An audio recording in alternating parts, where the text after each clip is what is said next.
Abuso de direito, esse é o tema do programa de hoje. Estamos de volta para mais um bloco de discussão sobre o assunto. Podemos falar da ampla defesa e que hoje se diz que no processo penal existe o abuso do direito de defesa. Esse me parece um tema importante para saber também, de novo, o problema da medida, não é verdade? Quer dizer, que medida se usa? Agora, pode-se usar e qual é a medida para medir o que se diz sobre o abuso do direito de defesa? Esse tema agora é atual porque vai ser retomada a discussão daquele habeas corpus que foi julgado no Supremo e que determinou que, uma vez condenado na primeira instância e confirmado na segunda, ele já pode, o réu, passar a cumprir pena. Modéstia à parte, posso falar sobre isso, porque a ADC 43, que questiona essa decisão, um dos subscritores é o seu amigo aqui.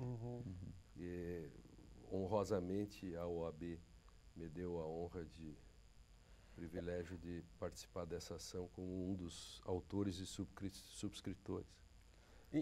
E agora vai se colocar um princípio que, historicamente, no Brasil, desde as ordenações, era assegurado nos tribunais brasileiros, que era a presunção da inocência, em uma medida e em outra medida sempre foi assegurado.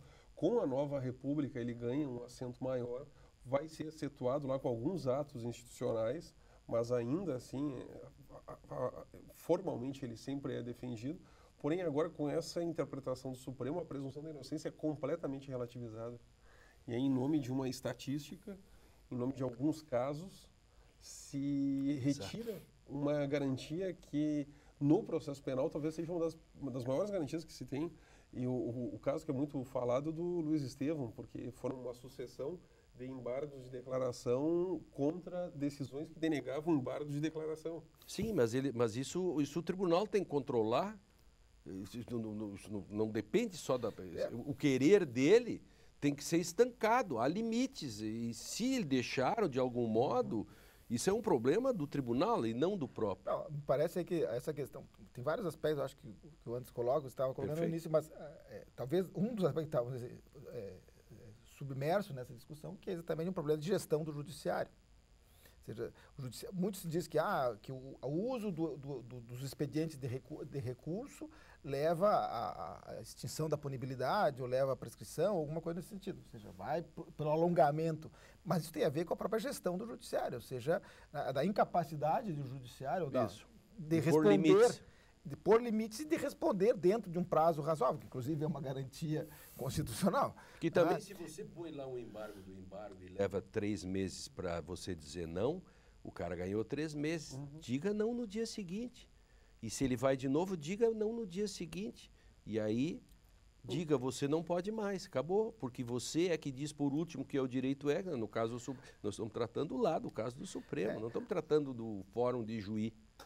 Agora, eu acho que essa questão também dialoga com aquilo que a gente tratou no momento anterior, que é a própria questão do clamor popular, ou seja, quando se confronta, sobretudo, com essas grandes questões, os grandes temas contemporâneos, no caso, corrupção, questão ambiental, questão do terror, etc., muito se tem em cima disso um impacto na construção e na manutenção dessas mesmas garantias, ou seja, em nome desses casos assim, maximizados, você tem que acabar assim, subvertendo a tradição, né, a lógica daquilo que foi construído ao longo do tempo. Em nome da razão do Estado, por exemplo, no seu livro, era razão de Estado ou em nome de uma ideologia. Aqui é em nome de uma relação familiar. Ali é uma questão econômica.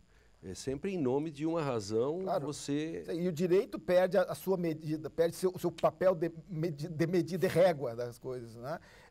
Pelas próprias instituições que deveriam funcionar como de garantia dessa mesma medição, dessa mesma régua. É interessante, não sei, agora nos últimos poucos dias, um outro caso interessante, que a Corte Europeia de Direitos Humanos decidiu, num caso paradigmático, que é um escritório de advocacia francês, que tinha como seus clientes um grupo, um empresário que lidava com questões de carnes e tal, que eu exatamente não lembro qual, mas no período da vaca louca na Inglaterra. E o governo, esse escritório as suas conversas telefônicas foram gravadas e foram, ou seja, as garantias do cliente todas foram perdidas. E foi levado, inclusive, a OAB francesa, que esses advogados foram sancionados, e eles vão à Corte Europeia de Direitos Humanos agora, e a Corte Europeia mantém, dizendo que não, que isso faz parte, que em nome de um bem maior, que era a ordem pública, para proteger contra uma eventual epidemia de doenças causadas pela vaca louca e tal, e a própria ordem democrática justificavam a medida. De novo, a razão de Estado. Ou seja, e aí nós vemos exatamente os grandes temas, ou seja, corrupção, terror, ordem pública, que servem como meta-medidas, vamos dizer assim, para pensar a própria medida do direito. E aí a questão ou seja, não são as próprias instituições de garantia que estão abusando do direito, abusando no sentido de quase que um abuso sexual do direito, fazendo um abuso, estuprando o direito. Estupro do direito. Eu vou perguntar para o Drayton, também como um teórico do direito, da filosofia do direito e da interpretação. Eu escrevi um texto um tempo atrás a partir de uma frase. O procurador eleitoral da República do Brasil, antes da última eleição, ele disse: a minha régua não será a régua da minha antecessora.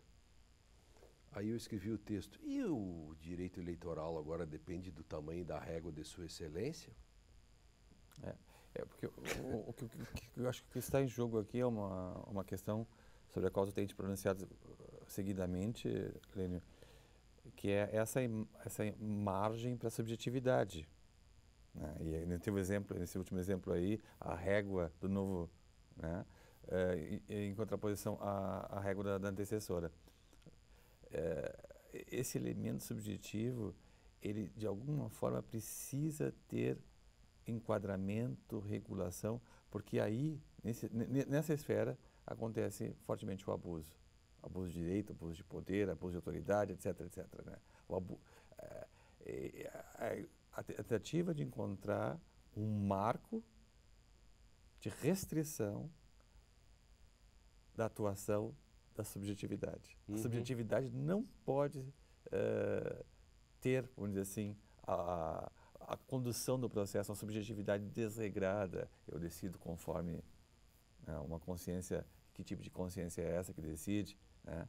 Então, tem um outro exemplo de subjetividade exacerbada que é, vamos dizer assim, que é o uso, o abuso do direito e não levando em consideração consequências maiores.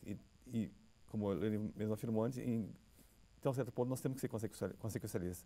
Um órgão ambiental que autua pessoas que estão minerando numa suposta área de preservação, uma APP, algo controverso, não se sabe bem se é isso, e aí manda recolher, aplica a multa e manda recolher as máquinas. Até que isso seja decidido pelo judiciário depois, né, a empresa já quebrou, já perdeu o objeto. Ontem, nesses dias, aconteceu quero botar a colação de vocês, na linha do que disse o Drayton. São Paulo, uma liminar impede de fazer a queima da cana-de-açúcar e 10 mil trabalhadores são surpreendidos já nos seus caminhões indo fazer a queimada, porque há uma medida judicial. Não é nessa linha que tu falavas, Drayton? Aí a questão da desmedida e às vezes de o mínimo consequencialismo necessário. É necessário. Nesses casos, com certeza. Com certeza. Com certeza, porque a empresa vai quebrar. Até que, porque as máquinas, porque se possibilitasse... Ela não pode ser surpreendida, essa é uma questão anterior. E se possibilitasse que essa empresa utilizasse as máquinas em uma outra área incontroversa, tudo bem, até teria a possibilidade de pagar a multa com mais tranquilidade. Agora, recolher as máquinas e aplicar a multa? No Brasil, o consequencialismo em uma decisão judicial muitas vezes é associado com uma teoria que se denominou análise econômica do direito, que, assim, uma frase, ela tenta medir todo o resultado de uma conduta jurídica a partir de uma perspectiva econômica. Mas não são só perspectivas Mas não é econômicas. só isso, perfeito. Não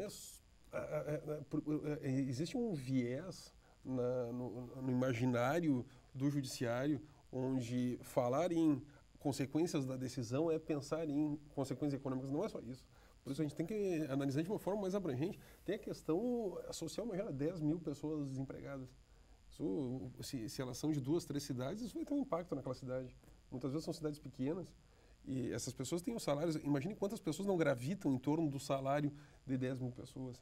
Uma empresa que trabalha em qualquer setor, o impacto que uma empresa quebrando não vai gerar. E desculpe, Bolzan, no momento em que o sujeito plantou aquela cana e contrata as pessoas, como ele pode ser surpreendido pela decisão? Por mais boa que possa ser a decisão. Essa é o grande dilema da coisa. Ou seja, é um caso talvez mais dramático ainda, se teve agora, com o caso da barragem da Samarco, lá em Mariana. Seja, a população de Mariana, alguns setores da população de Mariana, a próprio Poder Executivo local, se manifestava exatamente no sentido contrário. Ou seja, nós não podemos deixar a Samarco ir embora.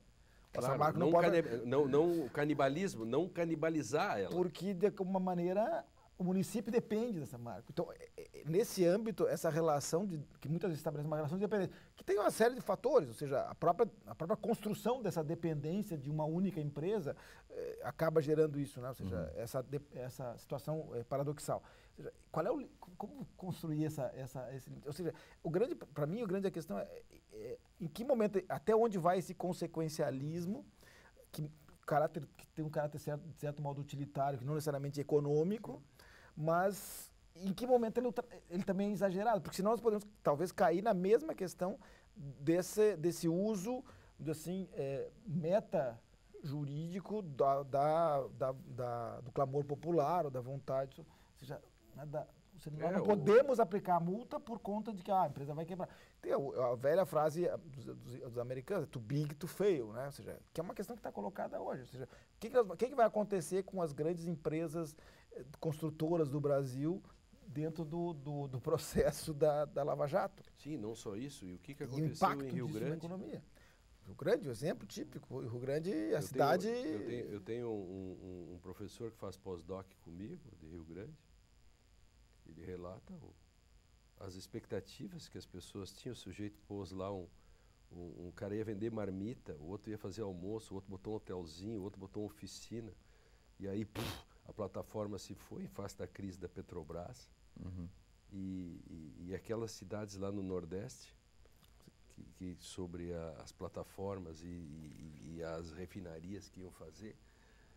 Vamos pensar sobre isso e vamos para um rápido intervalo. No último bloco a gente continua a discussão sobre o abuso de direito, relacionando isso a toda essa temática que o telespectador está vendo, que é bem complexa. Um instante só.